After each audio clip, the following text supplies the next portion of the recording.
Essa sexta-feira, Leandro Narlock aqui está, jornalista, escritor, autor do best-seller Guia do Politicamente Incorreto, está de volta no History e ele está lá, todo dia tem, às vezes eu assisto e ele não ganha nada. Na reprise, igual o Chaves. Ele ganhou uma vez. E tá lá o Politicamente. Era boa essa série, né? Hoje em dia dá pra fazer aquilo ou não dá mais? Não dá mais. A segunda temporada mesmo já foi assim, bem mais frouxa. Foi frouxa. E eu não assisto History, cara. Não é um canal que eu assisto. Muitas pessoas falam, pô, te vi no History. Eu falei, pô, mas já faz tanto tempo. Mas enfim, é bom saber que tá passando. History Channel. History. Muito bem. Então agora, hoje vamos falar de quê? O que nós vamos ser cancelados hoje? Hoje eu trouxe aí um convidado, eu que sou um convidado, eu trouxe um outro convidado. Convidados convidam. Isso. Que é o Henrique Terena. É o seguinte, Emílio, eu um mês atrás, mais ou menos, escrevi na Folha um texto sobre índios em defesa da mineração.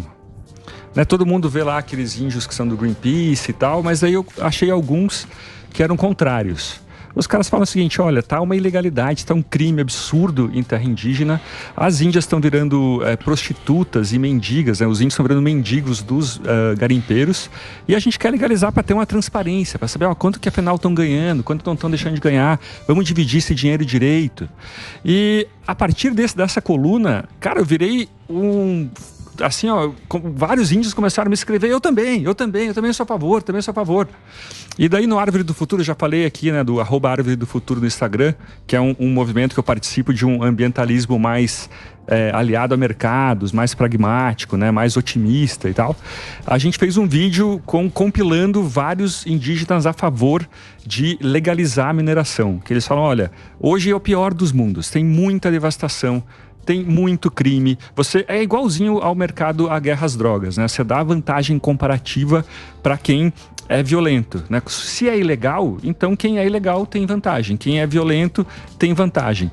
E está se espalhando o crime organizado no Brasil, que a gente via como São Paulo, PCC, ou como Rio de Janeiro. Hoje as notícias de crime organizado são de Amazônia. Para mim isso é uma tendência assim, ó, que vai cada vez aumentar mais. A gente vai começar a confundir a Amazônia com crime organizado. Mas isso por quê, Narlock? Cara, tudo é ilegal, né? Você tem... parece que existe assim um viés de elite de São Paulo e do Rio de Janeiro, do Leblon e da Vila Madalena, de chegar assim por cima, naquela coisa top-down, né? Eu vou decidir o que é melhor para a Amazônia. Que é a solução que eu digo que a solução vai catar coquinho.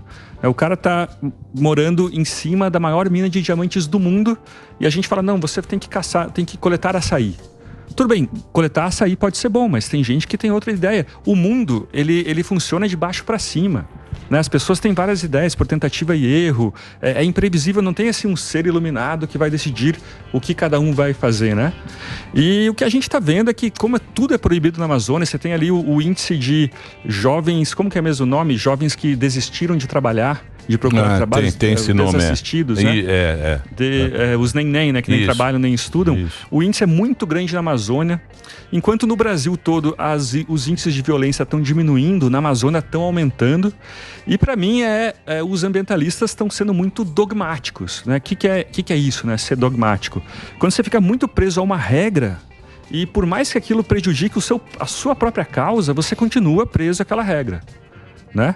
E daí foi muito feliz, assim, eu acabei ficando amigo de vários líderes indígenas, ajudei eles a escrever um manifesto, né, que saiu na Folha uns três fins de semana atrás. E é engraçado que esse índio mais à direita, não sei se são de direita ou não, mas a imprensa ignora. Exatamente. Nem fala. Ninguém sabe. Mas por que você acha que tem uma narrativa sempre da preservação do... Tem um índio, vai entrar? Então apresente. Então vamos lá. Na verdade, eu não conheço só por vídeo também, mas esse é o Henrique Terena. Tudo bem, Henrique? Olá, boa tarde aqui, né? Tudo bem? Como é que você tá, Henrique? Tudo tranquilo? Tá tranquilo. Eu tô aqui acompanhando a programação. Muito boa, viu? Pô, obrigado. Do vinho aí, toda, tá? Vamos mandar pra você um moscatel. Boa. Aí. Então, conta pra gente aí, como é que o Leandro tá explicando mais ou menos pra gente que tem alguns índios que querem realmente... a exploração da mineração. A exploração da mineração, das riquezas naturais que tá na terra deles. Como é que é isso pra gente? Na verdade, o indígena hoje, de modo geral, ela tem politizado muitas coisas, né? Em função de uma série de situações. Hoje, por exemplo, o Brasil ela é muito rico em vários aspectos. E, infelizmente, nós temos movimentos que tendem a diminuir essa questão do indígena. O indígena hoje ele quer melhorar a sua vida, ele quer buscar qualidade de vida melhor para sua família, para sua comunidade. E como foi dito aí, muitos desses indígenas que querem melhorias para sua comunidade, ele é pouco visto, ele não é ouvido, as grandes mídias não dão atenção para esse grupo, que tem crescido ao longo desses anos. Agora, o Brasil ele é muito grande, nós somos mais de 350 etnias, com mais de 185 línguas. Então, a diversidade é muito grande. É óbvio que existem indígenas que estão muito distantes, desconhecem completamente a realidade hoje do mundo, digamos assim, do branco. Então, há um respeito para todos. Na verdade, há indígenas que querem produzir, outros não. Outros querem ficar lá na coleta do açaí, da castanha, que siga a sua vida, mas há outros que querem. Então, assim, há um trabalho muito grande de promover esse grupo indígena que querem ter esse movimento de benefícios para a sua própria vida, para a sua família, quanto para a comunidade. Ô Henrique, a gente fala da polarização política aqui, e no caso, você aí que está na linha de frente praticamente desse problema, existe essa divisão dos índios? Como é que funciona essa divisão dos índios que querem a exploração e aqueles que não querem? E se você já chegou a ser cooptado, fala assim, não, porque você tem uma série de benefícios se você tentar proteger a nossa causa, como é que funciona essa dualidade dentro do pessoal indígena? Na verdade, há muita polarização hoje, né? Em função de muitas situações que aconteceram, sobretudo na Amazônia, né? Há uma força política muito grande da ideia da preservação. De fato, a preservação não é, de fato, olhar para o indígena como um todo.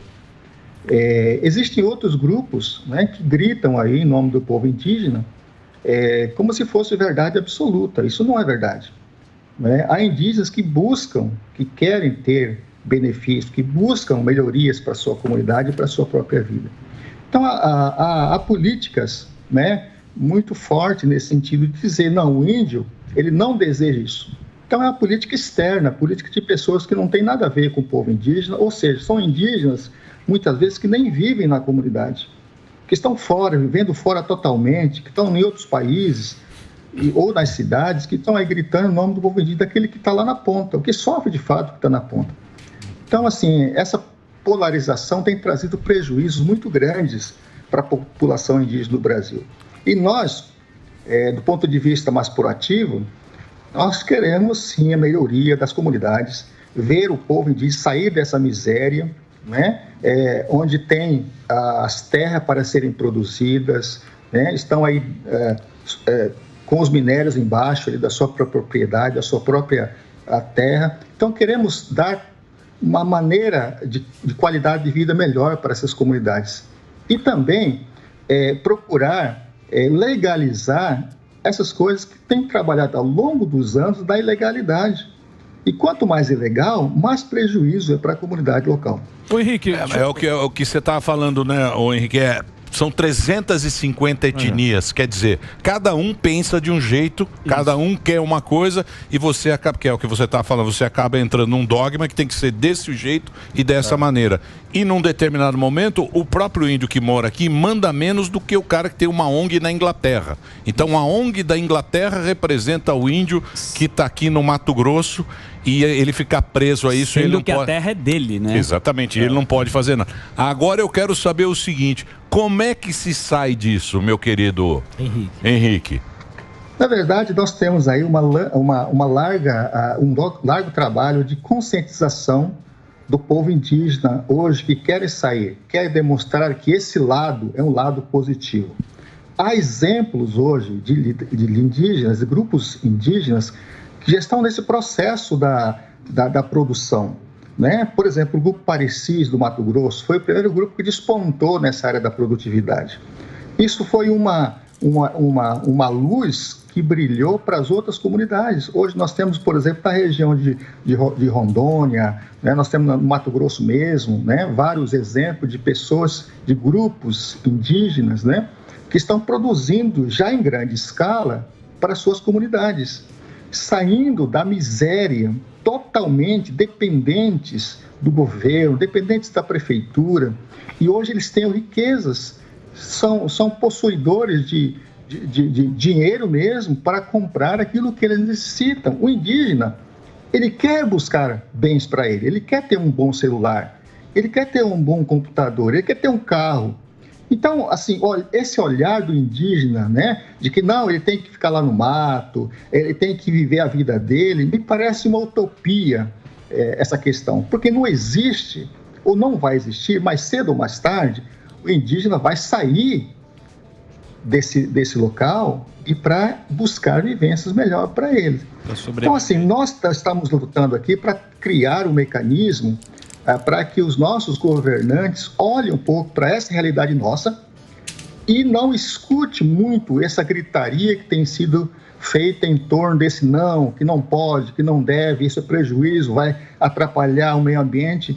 Isso é realmente um atraso para nós enquanto comunidade. Mas esse é um problema sério. Deixa eu só você já faz, porque eu queria saber o seguinte, o que está sendo, o que está sendo a lei 191. O papo é essa lei, não é? Desculpa, viu? Regularizar a exploração. O PL 191, a Constituição, ela já permite a mineração em terra indígena, só que ela disse, não, tem que ter uma lei para regulamentar. Só que essa lei nunca saiu, então, enfim, essa lei regulamentaria a mineração. Os ambientalistas têm uma preocupação, e até importante, em relação ao seguinte, os índios vão poder dizer não para um projeto de mineração, e daí isso é um pouco complicado, que é o seguinte, hoje, se acharem na tua casa, Emílio, um mineral precioso, super precioso, que a gente tem uma guerra no Brasil, a gente precisa daquele mineral, o Estado tem o direito de desapropriar a sua casa. Uhum. Então a ideia é assim, vai ser sim consultivo, então vai ter uma consulta. Hoje em dia, com todo esse ativismo judicial, não vai ter nenhuma empresa louca que vai entrar numa terra indígena e investir um dinheiro sem o consentimento dos índios, né? Então, eu acho que é razoável a gente acreditar que só isso vai acontecer principalmente em quase todas as vezes em lugares em que os índios têm parceria com os índios, né? E você pega assim, no Canadá, em Vancouver, os índios, teve uma tribo de índios, uma nação de povos indígenas que está construindo um arranha-céu em Vancouver. No Canadá tem 400 acordos de mineração em terras indígenas. Na Austrália, o território do norte, de onde vem aí todo o minério de ferro, né, 80% do minério de ferro do Canadá, você tem ali riquíssimas mineradoras que pertencem a índios. Por que não tem, por exemplo, o Henrique Terena não tem uma empresa que está listada na Bolsa? Sabe, a gente tem essa ideia de que índio tem que ser pobre. Mas o índio tem que ser atrasado, ele tem que fazer parte de uma... Era essa questão que eu queria fazer para o Henrique. Na sua visão, Henrique, a quem interessa isso de deixar o povo indígena lá no meio do mato? São grupos que a gente sempre ouve que quem responde pelos índios sempre é a FUNAI, a gente que está daqui sempre vê, né? A FUNAI que fala pelos índios, e a gente sempre tem essa visão estereotipada que o índio tem que ficar lá no meio do mato, e essa turma que responde, a quem interessa isso aí, manter os índios e não ajudar na evolução, como o senhor mesmo disse, de ter um celular bacana, ter um computador legal e evoluir assim como cidadão aí aqui dentro do país? Interrogação. Esse interesse não é nosso, né? Enquanto indígenas, nós queremos evoluir, queremos ter algo importante em nossa vida e para a nossa família.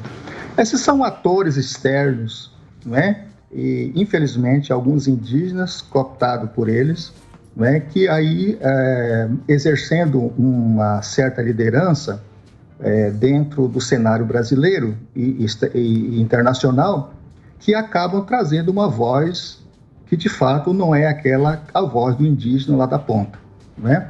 Então essas questões ela traz uma incerteza muito grande para a própria população indígena. Por quê? O indígena, é claro que nós não estamos falando aqui, nós não estamos generalizando o povo indígena. Há aqueles que estão nas selvas distantes, né, que tem poucos contatos com a civilização. É óbvio que para esse grupo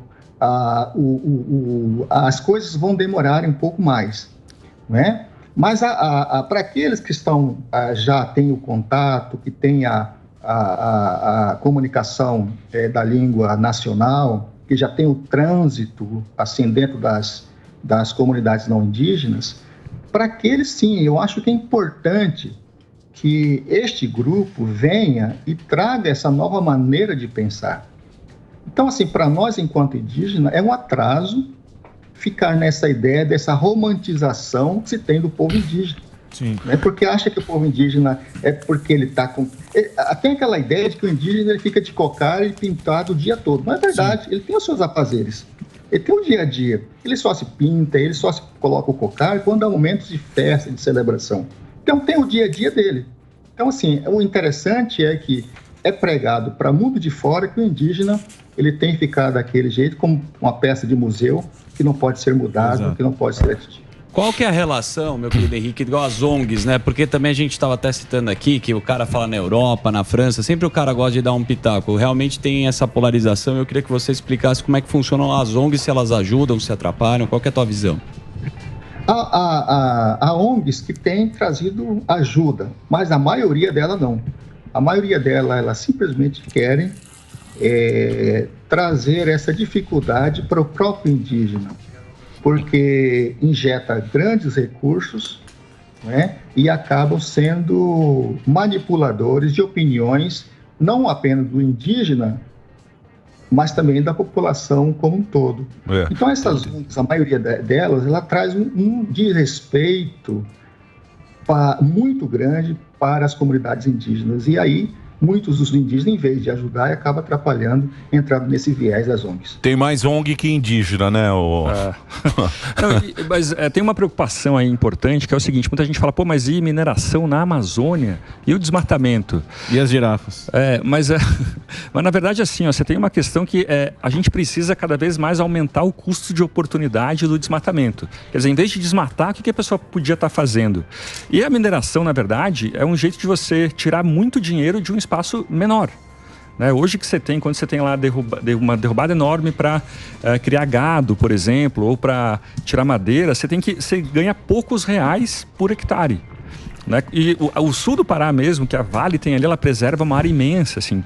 Então é claro que tem que ter cuidado, né? Tem que ter regra, tudo isso, mas as mudanças, os ambientalistas, eles têm muito uma ideia assim de ou tudo ou nada, ou é a solução perfeita, Avatar, né? Aquela coisa do filme Avatar, ou tudo proibido. Mas as mudanças do mundo, elas são incrementais. A gente vai melhorando aos poucos. A gente troca uma coisa pior por uma menos pior.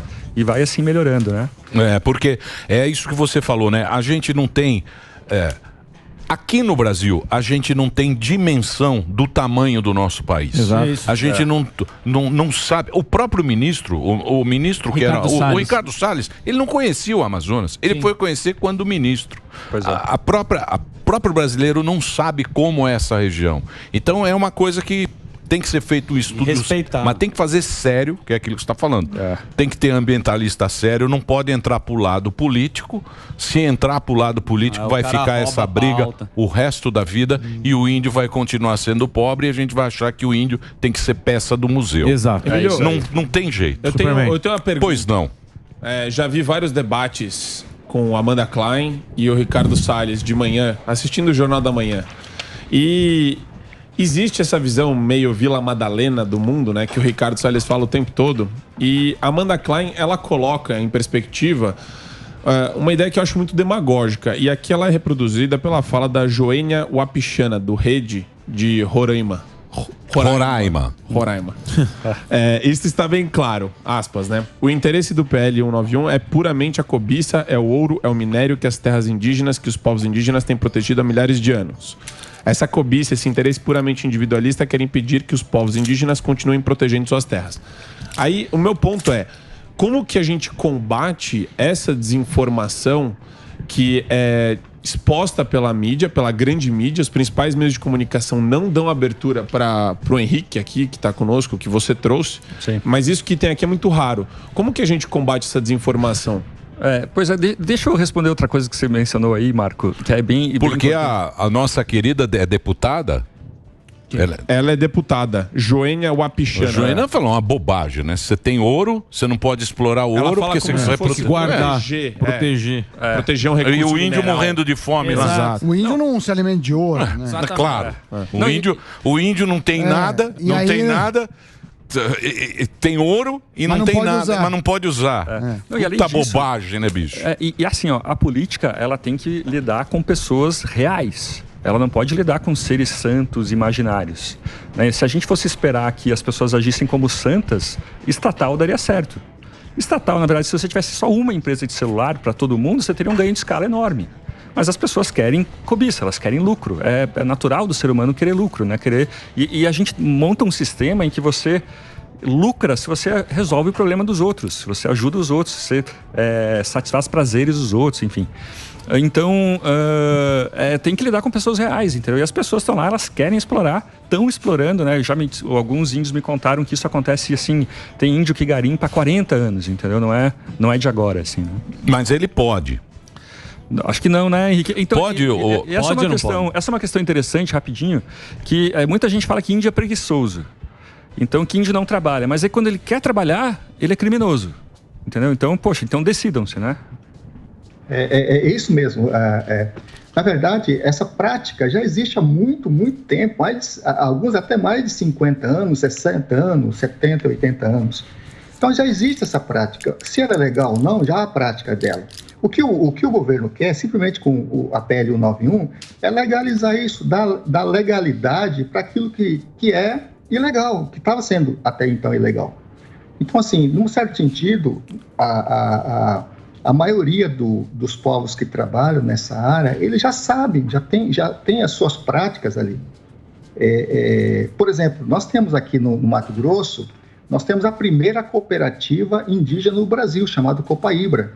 É a primeira cooperativa que tem esse viés da produção, seja ela na área de grão, seja ela em outras áreas, que venha trazer benefícios para a comunidade.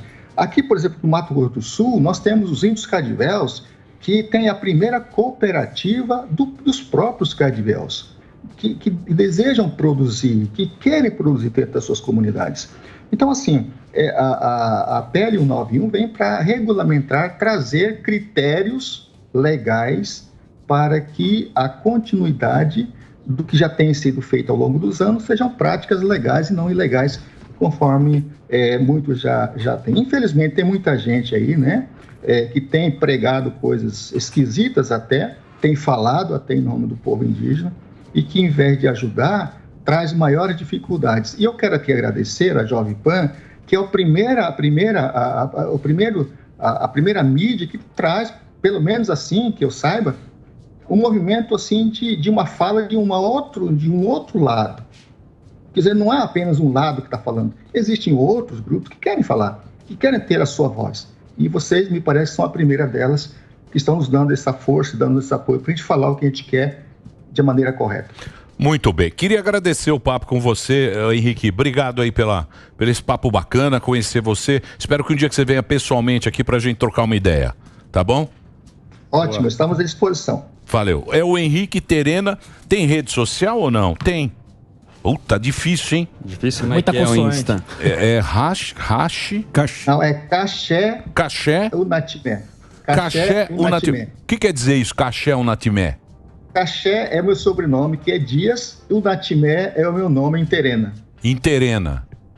Isso. Caché Unatimé. É isso aí. Underline. Muito bom. Caché underline Unatimé. Você aprendeu o nome em Terena. Você fala Tupi-Guarani ou não? Não, eu falo o Terena, né? É uma língua terena. Tupi-Guarani é uma outra raiz linguística. O Terena, como é que fala? Você é um cara muito chato em Terena. Tem essa? Ou não? Essa expressão é meio complicada. Muito obrigado, Terena. Muito obrigado pelo papo, viu, Henrique? Obrigado aí, esse papo bacana com vocês. Que história, hein? Legal, né? Você foi garimpa. Pauta. Muito bom, hein? Nosso querido voltou em grande estilo. Só um adendo. Se procurar Henrique Terena, já acha. Então coloca Henrique Terena. Já acha no Instagram. Porque é difícil, é muita consoante. Tem X, K, Y. Henrique Terena, só procurar lá que você vai encontrar ele lá. Tá aí, ó. Que ele é do Mato Grosso, não é isso? Isso. O que você quer, Dedê? Puta, você também tá bem chatinho hoje, hein? Eu ia falar pra você que era bem chato. Era Delari e a frase, mas não deu certo. O que mais? Espera aí, bicho. Segura. Porra, segura, meu. Não, eu só queria fazer... Ô, Narloquinho, e aí? Foi e bom, as foi boa novas? pauta, né? Foi muito boa, foi muito boa. Você tá na Folha? O que você tá Tô fazendo? na Folha, arranjando confusão. Você As arruma pessoas me confusão. Os caras odeiam, querem te mandar embora dentro da redação. Não, mas a Folha... Dentro da redação. Ficamos sabendo. Mas a postura da Folha, da direção é muito boa, bancou, é corajosa e tá, eu tô achando muito legal. A Folha? Mas eu posso falar uma coisa? Mas ninguém mais lê a Folha também. Não, só de ouvir Só de Folha ninguém mais lê também. Folha de Se São Paulo. tivesse a professorinha de direitos humanos aqui, ela ia falar, ai, não pode falar índio, tem que falar indígena. Quem? Narlock. Que ele falou várias vezes índio. Eu não tenho problema nenhum com isso, eu também acho. Sabe que uma vez na minha faculdade de jornalismo, a gente foi entrevistar um cego. E daí o professor falou assim, não vai falar como é que você vê isso, como é que você... Como é que você enxerga essa posição? Daí a gente chegou lá, então qual a sua opinião tal, sobre isso? Sua visão. E daí o cego falou, olha, eu vejo isso da seguinte maneira. Ele já quebrou o argumento. Mas então, o que eu ia falar é o seguinte, ó. A Índia, por exemplo, a Índia Guajajara. Todo mundo na imprensa, todo mundo a gente vê a Índia Guajajara. Eu tenho a foto. Traz lá o livro. É o livro dos Guajajara. É a Sônia Guajajara. Maranhão. Já a libiana Guajajara, que é uma Índia toda assim, vocal, radical, mas na linha do pensamento do Henrique Terena, ninguém fala. Dela, ela nunca aparece. Então é o famoso especialista, né? A imprensa tem aqueles seus especialistas que dizem o que ela quer ouvir. A gente gosta desses especialistas. Claro.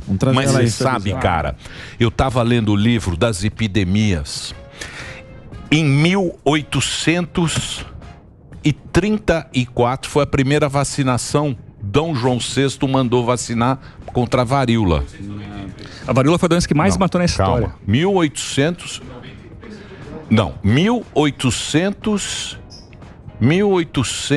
eu não sei agora. Aí o que acontece? Exatamente igual, era Oswaldo Cruz, era o Vital Brasil, os médicos, tal, não sei o quê. Exatamente igual hoje em dia.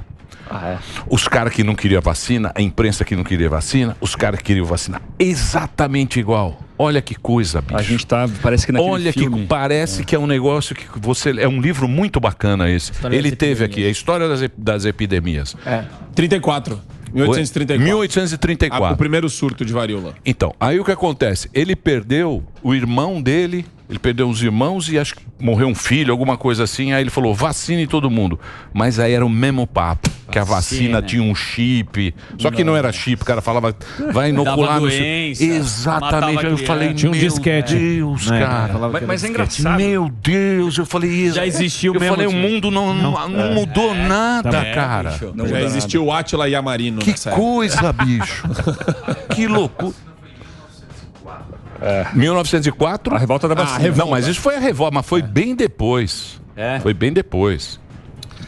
Tinha muito surto na época, né? Bom, que mais? Olha, minha coluna da Folha de hoje é outra polêmica. Temos tempo? Claro, falar? Pode falar. Fica à vontade. Que é sobre a tal Lei Aldir Blanc. Se quiser, a gente vai embora. Isso, faz o programa aí. Tira a camisa.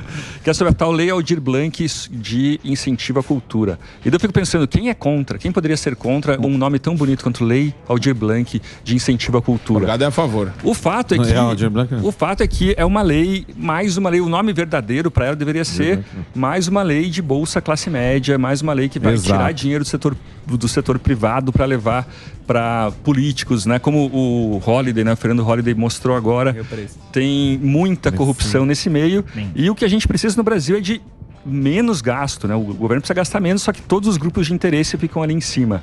Então, essas leis feias com nomes bonitos, elas são bastante enganadoras, né?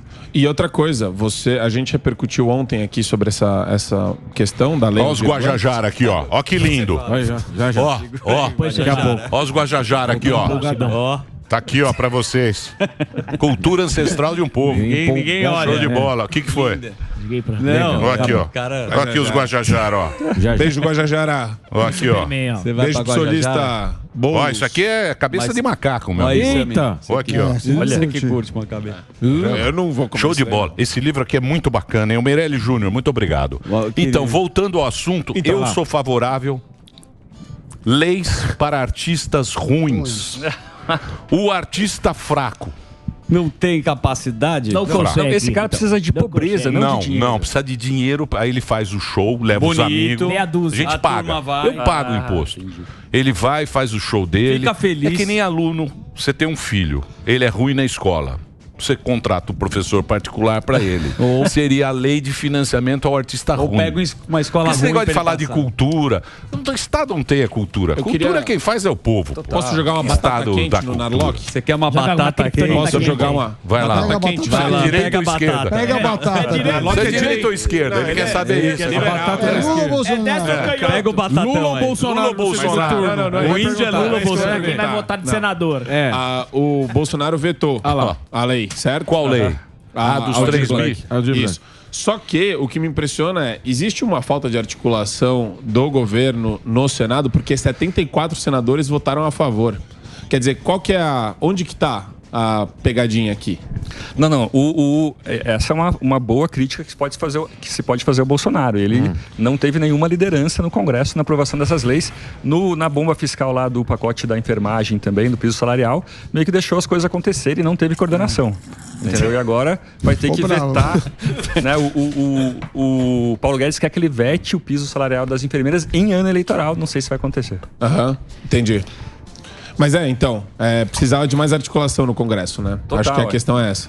Se pensar bem, o Paulo Guedes, muita gente reclama do Paulo Guedes, que, a gente esperava tanta coisa e tudo bem, teve ali algumas conquistas, mas não tudo. E a reforma silenciosa? Ninguém falou. O Samidana não fala, porque tem ela é medo. silenciosa. Ele falou baixo. Silenciosa. Tem medo. É que nem Ele a vai piada. falar. Pra não... A risada silenciosa. Não, tem a Artista- Não, a risada. silenciosa. Não, tem a risada sem graça. Não, é a risada silenciosa. Você ri pra Não, dentro. Por exemplo, o Di tava fazendo Risada- um show com isso agora. Não. Risada silenciosa. As pessoas ficam... Não, Na plateia, né, Sam? Mas não não, demonstra. é a risada sem alegria. Tem. Tem a risada sem alegria. E teve a reforma Do Vin silenciosa. Não, mas assim, se tivesse mais articulação, ele não conseguiu fazer muita coisa por falta de articulação. E daí, outro problema do Bolsonaro, todo mundo em Brasília fala, cara, esse governo é muito ruim de articulação. Não estou falando de ideias, de tudo isso, né? Mas esse é uma falha ali que a gente pode sim identificar. Seria o Ciro Nogueira que deveria entrar no meio de campo lá e chutar a bola. Eles querem o Abraham Lincoln com o Jair Bolsonaro. Pô. Eles querem um puta Abraham Lincoln com o Jair Bolsonaro. Vocês também querem tudo, Amigo, né? a vida não é o seu Diminui um sapatinho. pouco, diminui um pouco. Não é a Liga da Vocês Justiça. estão igual lá. Não tem MD. Vocês estão lá igual o... A vida o quê, Sami? Nada. A vida não tem? Tem MD. Não tem. não Michael tem. Douglas. Vocês querem muito, né? Vocês estão no Brasil, pô. Sabe onde é o Acorda. Brasil? Acorda um pouquinho. Hein, Narlock, os caras estão te ferrando lá ou não? Não, tá tudo bem agora, cara. Essa semana aí não teve nada. Por tá E a tudo CNN? bem. Por enquanto. Vai voltar. Pô, não sei da CNN, cara. Eu tenho... Não sabe? Você tem que trabalhar aqui com a gente, pô. Não, pô. Vamos fazer uma pauta, Vem um fazer o de cancelamento tudo um por pouco. semana. Não, eu falei assim, se fosse que nem natação, tipo terça e quinta. Gostoso. Pode ser legal, né? 20 Não, você vem minutos. quando você quiser. trabalho tem que ser assim, tá bom. Não, quando você quiser. Quando você quiser, você vem e traz uma pauta. Pô, eu achei legal. Traz eu a Guajajara. legal. Vou falar. Oi, O cara Ana. produziu a Índia. Não. Traz a Guajajara de direita. O índio, desculpa. Eu sei, assim, de orelhada também, Certo. que tem alguns índios que têm cooperativas e tem esse esquema. O que eles estão querendo agora, mas isso também não foi muito falado. O que eles estão querendo agora é legalizar esse trabalho deles. Porque é aquela coisa de Brasil. É proibido, mas o cara faz. Eles querem uma legalização, querem ter uma lei para estar dentro da norma. Pra não fazer escondido. Isso. E uma coisinha que a gente não falou, que é o seguinte, ó, que tá rolando muito conflito entre os povos. Porque daí chega lá um garimpeiro, faz acordo com um líder indígena, começa a dar uma grana pra esse cara compra caminhonete, vai pra cidade, compra uísque e tal, só que o resto da comunidade fica na lá. miséria. E daí começa a dar uma guerra entre eles, entendeu? Então, cara, é o pior dos mundos. O que a gente tem hoje é o pior dos mundos. E o ideal seria... Nossa, que pessimista, né? Não é tão Não, ruim mas assim. E o ideal seria a cooperativa mesmo, né? alguma Uma coisa cooperativa, assim, alguma coisa... Porque tem muita terra, né? pra dar transparência, né? Tem muita terra indígena, cara. Mas o Tem Lula vai fazer um muita- ministério pro índio, ele falou. Então vai Sabe dar quem tudo fez? certo. Você sabe quem Não. fez? Você sabe quem dividiu o Brasil? Quem? Foi o Sting e o... Leonardo DiCaprio. Não, o Sting e o... Macron. O índio, pô. O índio. Eu tava com o Sting, você lembra quando ele veio pro Brasil? O Sting, ele fez toda a demarcação da terra indígena. O Brasil, ele cantava Every Breath You Take, e ficava desenhando, falava aqui é Yanomami, tá, não sei o quê. Raoni. Olha lá, o Sting. Olha lá, ó, o Sting aí, ó. Esse cara demarcou as terras indígenas no Brasil. O Sting cantando Every Breath You Take com o The Police. Ele e ele dividiu o Brasil e agora tá tudo os índios, não sabe o que fazer com as terras. É isso aí. Narlock, muito obrigado. Valeu, gente, valeu. Opa, sempre muito bom, tô com saudade. Qualquer hora eu volto aí. Boa.